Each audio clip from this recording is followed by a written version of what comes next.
दुख के जलन से क्या हो रहा है कि यही दुख दाह दहत नित छाती, अब भूखन बासर नींदन। इस दुख के कारण छाती में बराबर जलन उठ रही है, दिन में भोजन नहीं अच्छा लगता है और रात को नींद नहीं अच्छा लगता है। ऐसी क्या बीमारी है? क्या ये बीमारी हमेशा की तुम्हारी है? बोले ये तो जन्म जन्म की बीमारी है। तो इसका इलाज क्या है? बोले इसका इलाज एक चूर्ण था कि राम के चरणों का धूल अगर छाती से लग जाता था, भैया को प्रणाम करता था, उनके चरणों का धूल मस्तक से और आंखों से लग जाता था तो मेरी जलन शांत हो जाती थी। लेकिन आपन दारुण दीनता सबई कहो सिर नाय, देखे बिन रघुनाथ पद जिय की जरनी न जाए। मेरे जिय की जलन तब तक शांत नहीं हो सकती है। और मेरा दुख ये है क्या कि मेरे कारण राम जंगल में पैदल यानी पांव में पनही भी नहीं है, नंगे पांव घूम रहे गए। राम लखन सिय बिनु पद पनही, करि मुनि बेश फिरहि जन बन बनही। भगवान राम पैदल नंगे पांव, पांव में पादुका तक नहीं है, पांव में कुछ भी नहीं है, नंगे पांव। आज एक दिन मैं नंगे पांव चला हूं तो पैर में छाले पड़ गए। और भैया इतने दिन से नंगे पांव चल रहे होंगे, उनके पांव की क्या हालत हुई होगी, बस ये सोचकर मुझे अत्यंत दुख है। ओह, भरद्वाज जी कहते मेरा आशीर्वाद है कि सब दुख मिटाई राम पद देखी। राम के चरणों को देख करके तुम्हारे सारे दुख दूर होंगे। भरद्वाज को प्रणाम करके रात भर प्रयाग में रुक करके भरद्वाज का आतिथ्य स्वीकार करके श्री भरत चित्रकूट की ओर आगे चले। प्यारे भाइयों,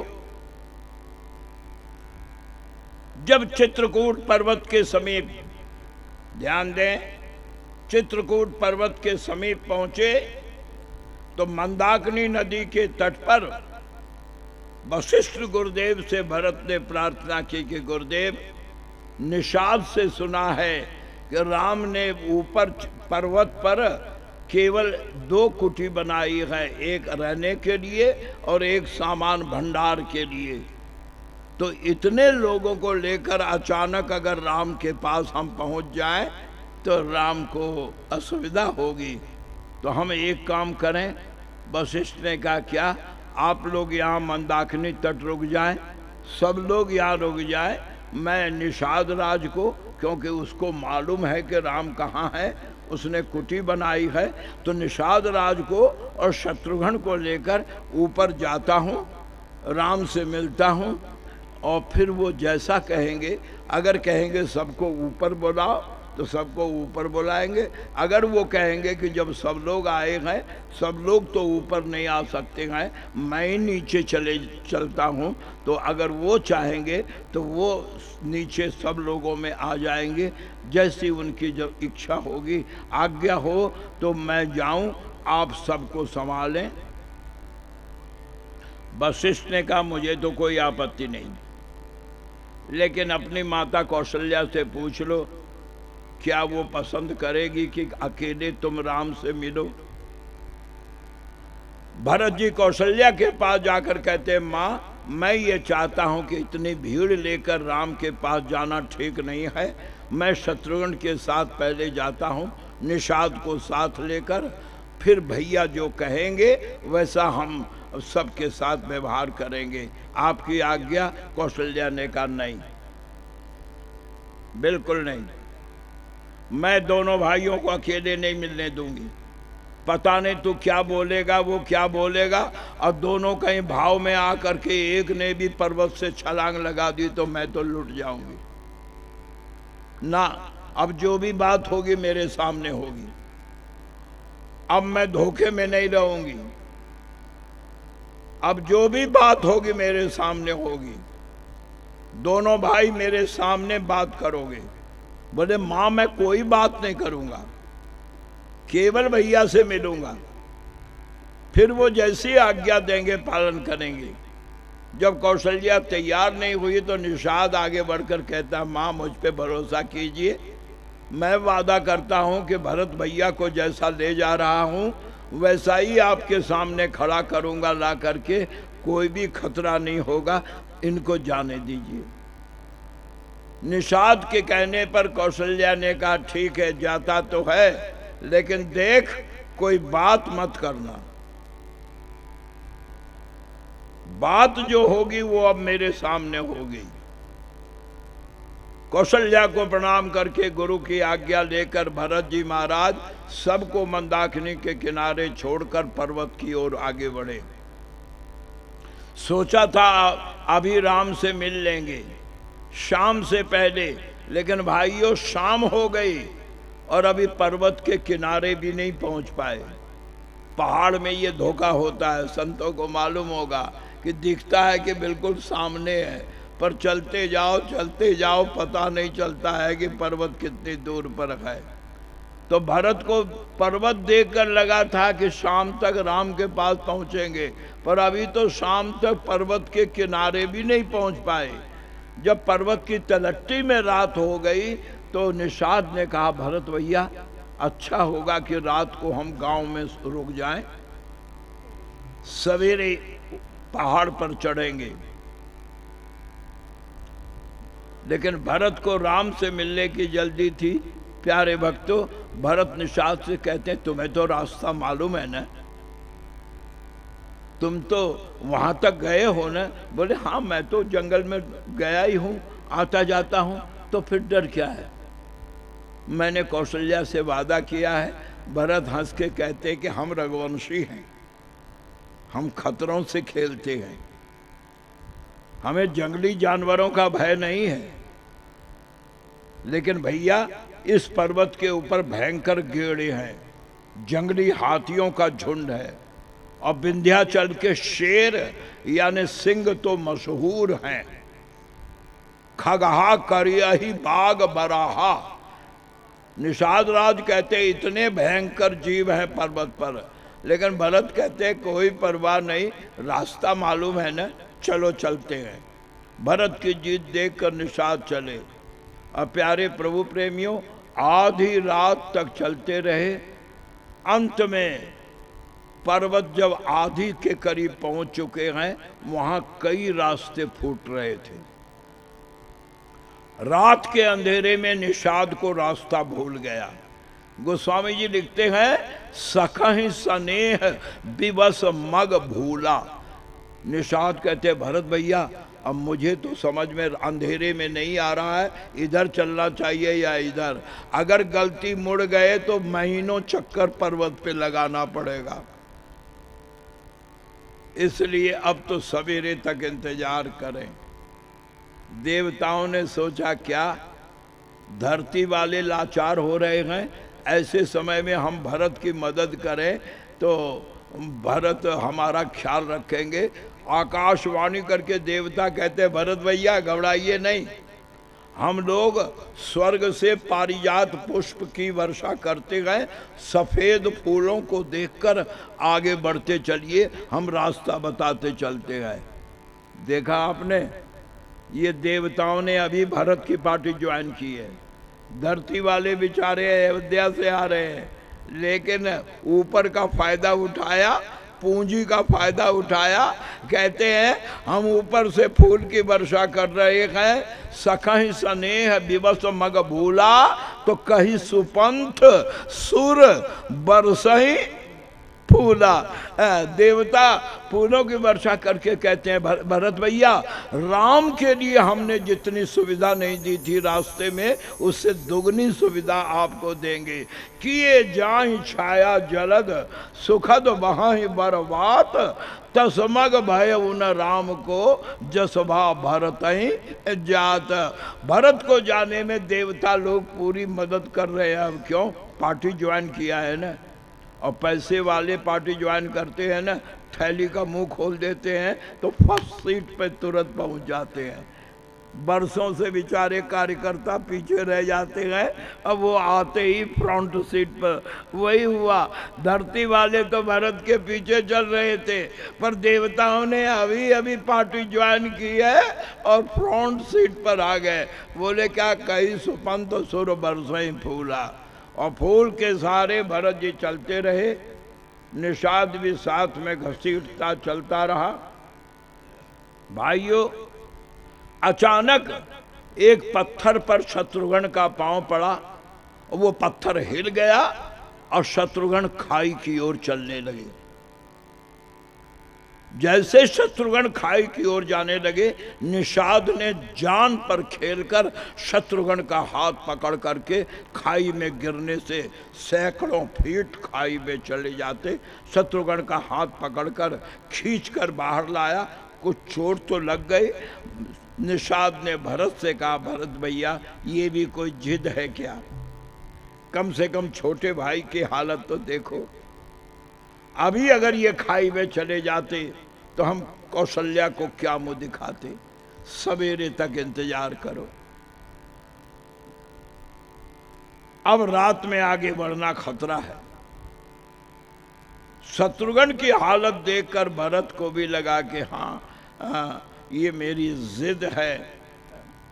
हाँ राम कहकर भरत वहीं पहाड़ पर एक पेड़ के नीचे बैठ गए।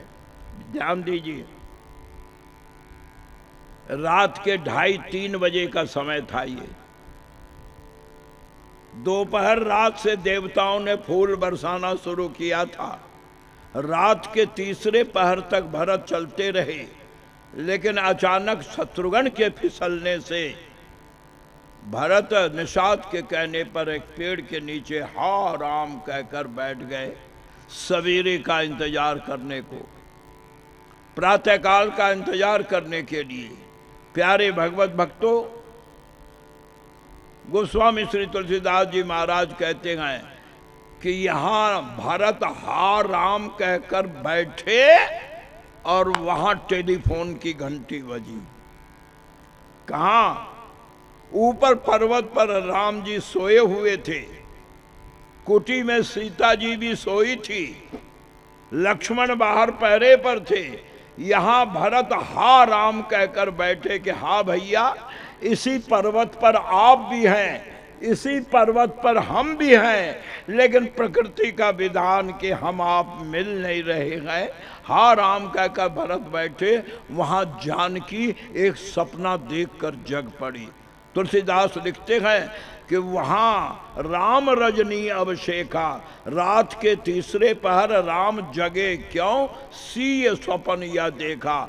जानकी स्वप्ना देखकर चीख पड़ी, नहीं नहीं नहीं, ऐसा नहीं होगा। राम चौंके, नींद से जगकर जानकी को हिलाया, वैदेही वैदेही जानकी होश करो।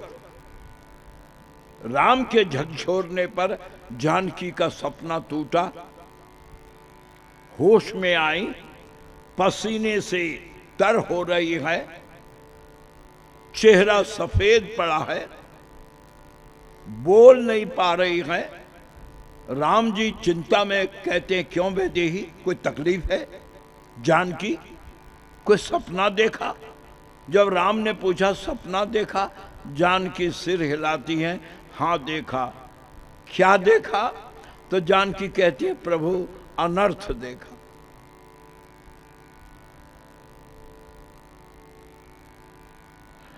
जानकी रोती भी कहती है, मैंने सपने में देखा कि भरत भैया सारे समाज को लेकर सहित समाज भरत जनु आए और भरत कुटी के चारों ओर उनको दरवाजा नहीं मिल रहा है। भैया दरवाजा खोलो, भाभी दरवाजा खोलो, चीख रहे हैं और जंगली जानवर दहाड़ रहे हैं। मैंने जो कुटी का द्वार खोला सपने में, तो भरत का चेहरा देखा। क्या? कि नाथ वियोग ताप तन ताए। मैंने सपने में देखा कि भरत सारे समाज के साथ यहाँ आए हैं और उनका चेहरा आपके विरह अग्नि में झुलस कर लाल हो गया। जानकी का स्वप्न सुनकर, सीता और राम की आवाज सुनकर लक्ष्मण जो पहरे पर थे भीतर आए। लक्ष्मण को देखकर राम लक्ष्मण का हाथ पकड़कर कहते हैं, लक्ष्मण तेरी भाभी ने अभी सपना देखा है, भरत के लिए सपना देखा है, ये बड़ी दुखी हो रही है। लखन सपन यह नीक न होई, लगता है कि अयोध्या की बुरी खबर कोई सुनने को मिलेगी। क्यों? रात्रि के अंतिम पहर का सपना है, ये सच होकर रहेगा। चलो हम मंदाकिनी नहाएं। और लक्ष्मण जानकी को साथ लेकर राम जी नीचे उतरे पर्वत के, मंदाकिनी नहाए, ये सोचकर कि टहलने से जानकी का मन शांत होगा। लेकिन नहाकर ऊपर आए, फिर भी जानकी का मन सपने से इतना डर गया है कि चेहरा सफेद हो गया है, डर मिटता नहीं है। आप एक सवाल करेंगे कि मंदाकिनी के नीचे तो सारा समाज था, भरत भैया पर्वत के ऊपर बीच में थे। अगर राम पर्वत से नीचे उतरकर मंदाकिनी गए तो इन लोगों से मिले क्यों नहीं? नहीं मिलने का कारण ये था कि जो लोग चित्रकूट गए होंगे उन्हें मालूम होगा ये मंदाकिनी जो है चित्रकूट पर्वत के सेमी सर्किल में है, यानी उत्तर में भी मंदाकिनी है और दक्षिण में भी मंदाकिनी है। तो राम ने जिस दिन से अयोध्या त्याग किया था, उत्तर दिशा का त्याग किया था। राम दक्षिण की मंदाकिनी में यानी उस पार के पर्वत के नीचे उतरते थे और भरत इधर से चढ़ रहे थे, इसलिए मुलाकात न हुई समाज से। ऊपर आकर राम जी ने मुनियों को बुलाया और मुनियों को वेदी पर बुला करके सीता के साथ बैठकर वेदी पर मुनि साधु समाजु। राम जी मुनियों से कहते गए कि इन्होंने रात के तीसरे पहर परिवार के लिए सपना देखा है, मुनि लोग बताएं क्या फल होगा। राम जी ने मुनियों से इसलिए पूछा कि जानकी को संतोष होगा संतों की बात पर। सभी संतों ने एक स्वर से कहा,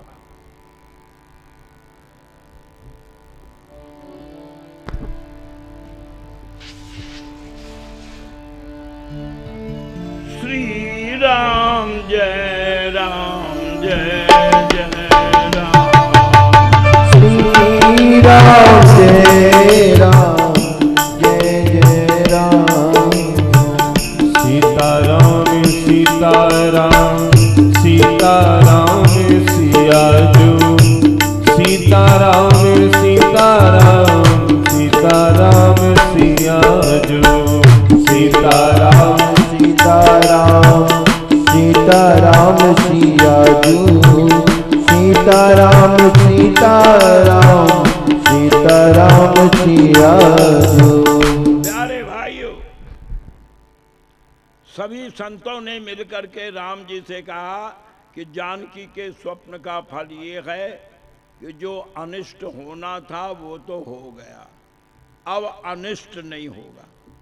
अनिष्ट हुआ है लेकिन जो होना था वो हो गया, आगे का भविष्य मंगलमय है।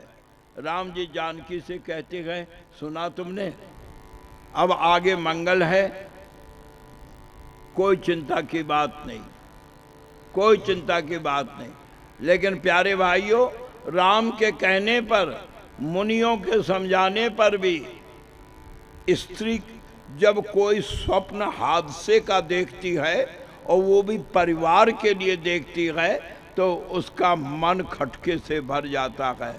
जानकी लाख समझाने पर भी समझ नहीं पा रही है, इतने में दृश्य बदल गया। क्या? जंगल के कोल बेल संथाल, अब जरा ध्यान से सुनना, चारों तरफ से पर्वत पर ऊपर दौड़ते हुए आए, सब के सब राम की वेदी के आगे आकर गिरे और आकर सब के सब कहते, प्रभु एक राजा बहुत बड़ी सेना लेकर मंदाकिनी तक आ गया है, अगर वो आगे बढ़ेगा उसके सवारियों के कुचलने से हमारे छोटे गांव नष्ट हो जाएंगे। लाखों की भीड़ में हमारे जो झोपड़े के छोटे छोटे गांव हैं वो नष्ट हो जाएंगे। आप कृपा करके राजा से कहिए कि वो जंगल के रास्ते से जाए, वो गांव की ओर क्यों बढ़ रहा है। सुन करके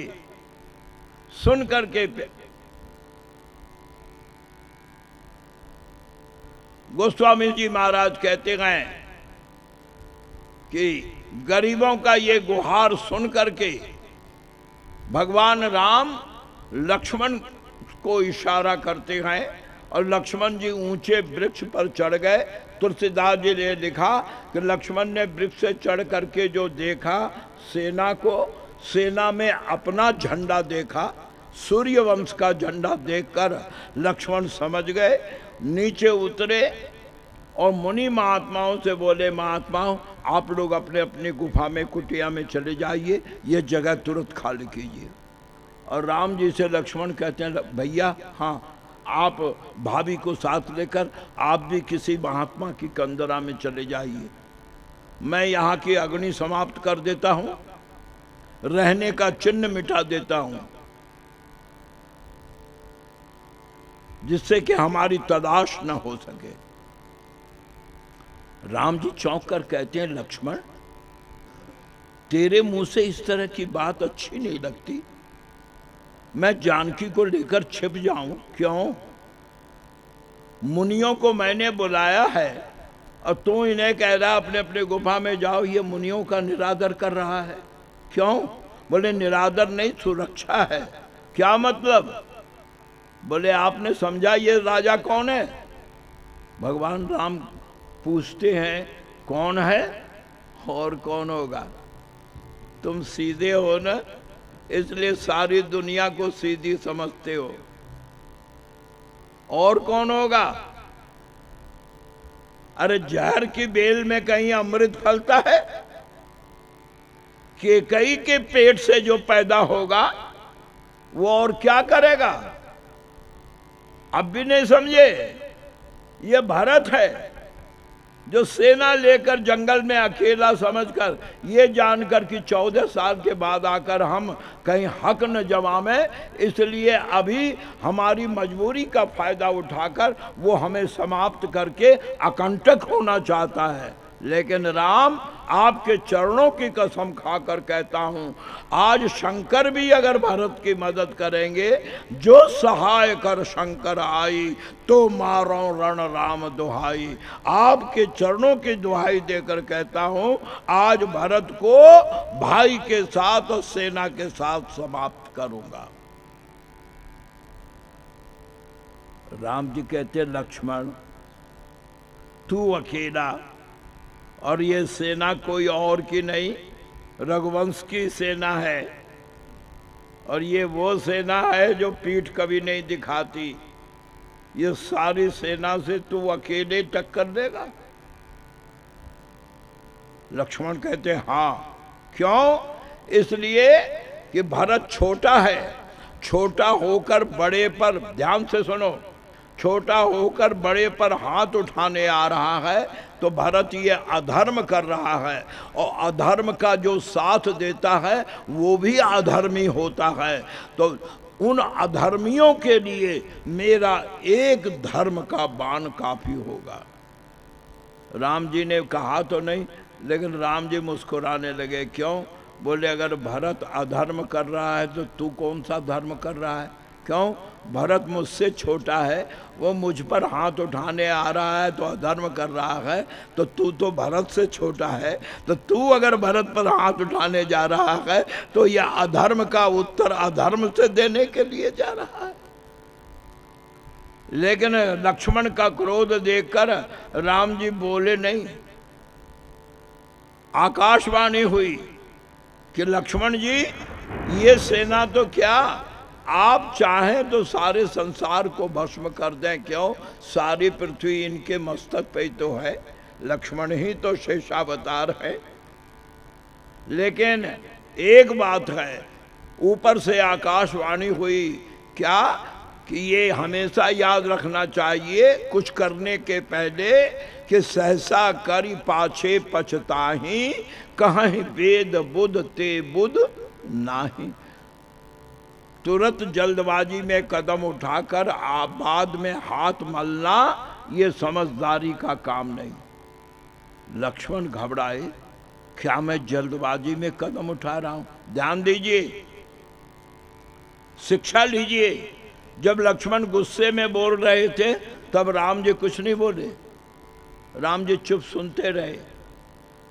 शिक्षा देते हैं क्या? जब छोटा उबाल में हो तो बड़ों का फर्ज है क्या कि वो उस समय उससे टकराने की कोशिश न करे, तब उस समय मौन रहे। बोले कब? जब छोटे को जरा भी अपनी गलती का महसूस हो या अपनी करनी की सजा सामने हो, तब बड़ा आगे बढ़कर छाती से लगा ले तो वो छोटा सदा के लिए अपना हो जाएगा। वही किया है यहाँ राम ने। जब लक्ष्मण गुस्से से बोल रहे थे तब राम नहीं बोले, लेकिन जब आकाशवाणी हुई कि सहसा करी पाछे पछताही, सहसा करके बाद में कहीं पछताना न पड़ जाए, ये सुनते ही लक्ष्मण जो संकोच में आए तो राम जी अब उठे और उठकर लक्ष्मण को हृदय लगाकर कहते, नहीं लक्ष्मण, तूने गलत नहीं कहा, तूने बात सही कही है। सबते कठिन राज मद भाई, नहीं को वस जन्मा जग माही, प्रभुता पाए जाहि मद नाही। लक्ष्मण, ये बात तूने गलत नहीं कही है। लक्ष्मण को लगा कि चलो दुनिया गलत समझे लेकिन भैया तो सही समझ रहे हैं ना। ध्यान दिया आपने? छोटों को संभालने का तरीका क्या है? आवेश में है तो मत बोलो, लेकिन जब लक्ष्मण ग्लानि में हुए तो राम जी के समझाने का ढंग देखिए। कथा नहीं, समझाने का ढंग सीखिए। राम जी लक्ष्मण को छाती से लगाकर कहते, लक्ष्मण एक बात कहूं क्या? मैं तुझे रोकूंगा नहीं, तू जो करना चाहे वो कर, लेकिन तू जब बोल रहा था तो मैं चुप सुन रहा था ना। तू जब बोल रहा था तब मैं चुप सुन रहा था ना। हाँ, तो अब मैं जो बोलता हूं तू चुप हो करके सुन ले। तेरी मर्जी आवे सो कर, लेकिन मेरी बात तो सुन। लक्ष्मण कहते, क्या कहते हो तुम? बड़े ध्यान देना, घर को संभालने का तरीका क्या है।